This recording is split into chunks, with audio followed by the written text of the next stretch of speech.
Dis koffietyd by die rots, saam met my, Frik Weideman. Mense, goeiemôre van my kant.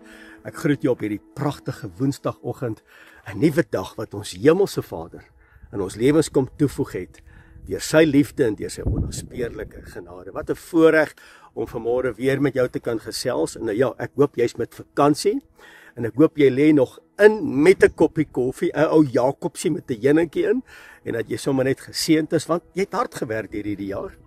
En jy het baie stres en baie dinge beleef en ervaar, en jy het tot laat aande gewerk om seker te maak alles word gedoen en alles is afgehandel, en dis nou jou tyd om te rus. Vir die mense wat kan rus. Vir ons wat nog moet werk, man, dis 'n voorreg om Vader se naam te kan eer en te verheerlik. En as jy nog moet werk by jou werk of jou besigheid, wel, sterkte vir jou. En ek weet sommer dit gaan 'n goeie maand wees vir jou. En dat jy teen die einde van hierdie maand jou hande sal ophef om te sê, Abba, dankie dat U my kom seën het na die rykdomme van U heerlikheid. Halleluja. Mense, hier is so 'n ligte windjie wat waai. So my gebed vandag hier by koffietyd vir jou is die wind wat waai. En baie keer is daar winde van veranderings wat waai in ons lewens, nê, in ons huwelike, in ons finansies, in ons emosionaliteit, in ons huisgesinne, in ons werksplekke. Dalk begin mense 'n nuwe seisoen in hulle lewens. Dis nuwe winde, nê, dis nuwe winde. En dat die wind sal waai, Vader se ruach sal waai in ons. En dit kom inwaai wat hier hoort, sy liefde, geregtigheid, regverdigheid en reg, en dat hy ons sal bekwaam maak om dit te doen wat vir hom welbehaaglik sal wees. Dat hy dit sal inwaai in ons lewens met wysheid, met kennis, met verstand en bekwaamheid om sy tabernakel te gaan bou. En dat hy sal uitwaai dit wat skeiding gebring het, dit wat afstand bring, dit wat verwerping bring, dit wat neerslagtigheid en depressie bring, dat die wind van verandering, dit sal kom uitwaai uit my lewe uit, en dat ons 'n nuwe mens sal wees. En terwyl jy bietjie met vakansie is en jy trek af en jy plak toe, nou dis 'n ou weermagterme om af te trek en toe te plak, dat jy net so bietjie sal reflekteer om te sê, Abba, hoe lyk my lewe? As U soetlig op my lewe sal val, wat gaan U sien? Want baie mense sien net die buitekant. Buitekant lyk ek pragtig, ek het 'n mooi geel hempie aan, en dit lyk asof ek met vakansie is, en alles is reg, en alles is mooi, maar hoe lyk my hart? Abba, hoe lyk my hart? Kom, beproef my vandag. Beproef my.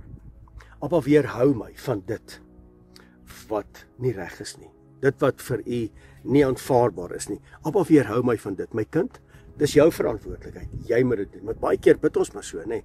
Abba, asseblief help my, maak my oë oop dat ek kan sien. Abba, help my, maak my ore oop. Nee, my kind, dis jou verantwoordelikheid. Jy moet jou oë oop maak.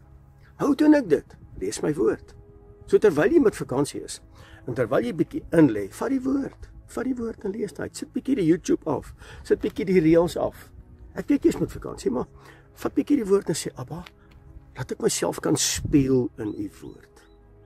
En kom was my somme met die afwassing van die woord. So hele rukkie terug was ek in Namila by die see gewees.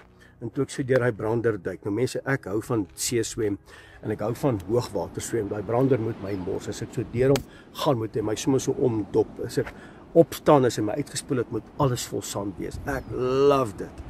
En elke keer ek lag as ek natuurlik so gaan swem. En dan sê ek, Abba, soos wat ek so deur hierdie brander duik, kom was my met die waterbad van U woord. Weerhou my van slegte mense, weerhou my van dinge. Vader, kom plaas my eerder in die vuuroond waar ek gelouter sal word.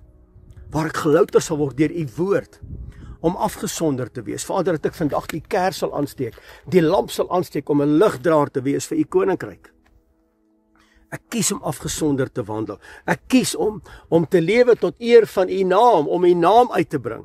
Dat my gebed en my optrede presies dieselfde sal wees, dat my woorde wat ek oor U uitspreek en my doen en late, dat dit sal strook met mekaar, dat ek 'n lig sal wees, dat U ruach binne in my sal wees, soos wat Dawid gebid het, nê, in Psalm 51, gee in my binneste standvastige gees, help my, dat ek nie sal twyfel nie.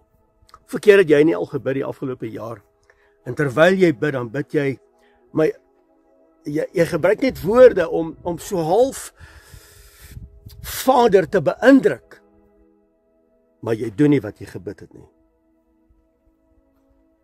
Met ander woorde, jy bid met twyfel.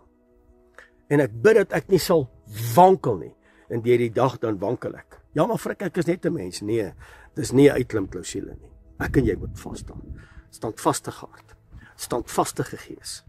Om te wandel in getrouheid en opregtheid sonder om te hakkel, sonder om te potjie, want die woord leer my, hy sê, moenie links of regs afwyk nie, maar wandel nougeset in my bepalings. Dan sal jy met goeie gevolg handel, dat ek daarin sal wandel.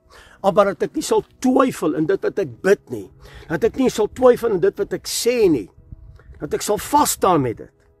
En dat ek in die waarheid sal wandel en in die waarheid sal bly, sonder om te twyfel, want die woord leer my, as ek daarin volhard, wat die woord is, wat die waarheid is, en ek volhard daarin, tot die einde, dan sal ek gered word. Help my. Ek is met vakansie.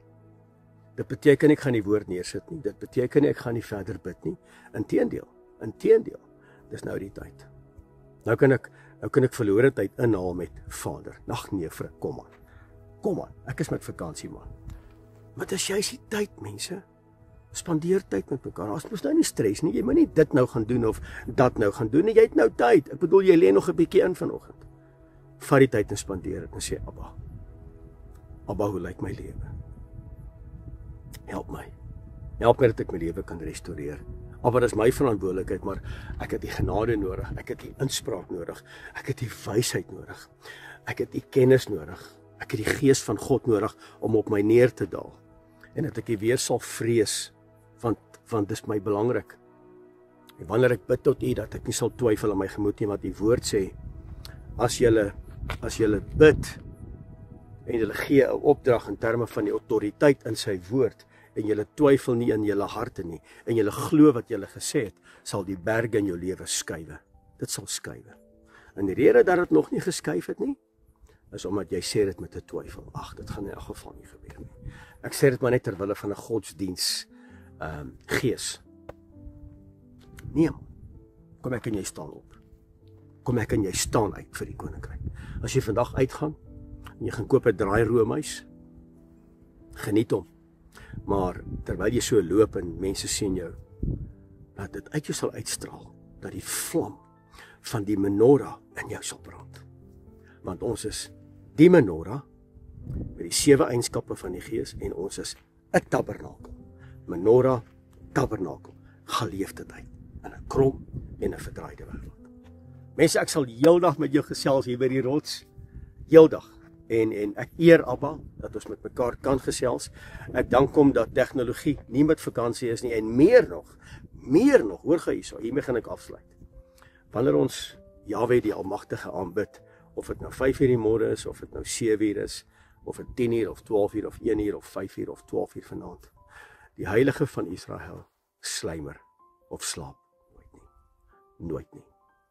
So mense, baie dankie, dit was lekker geweest om met jou te gesels. Geniet jou aftyd, geniet jou werkstyd as jy nog moet werk, en ek seën elkeen vandag in die wonderbare naam van Meester Yeshua.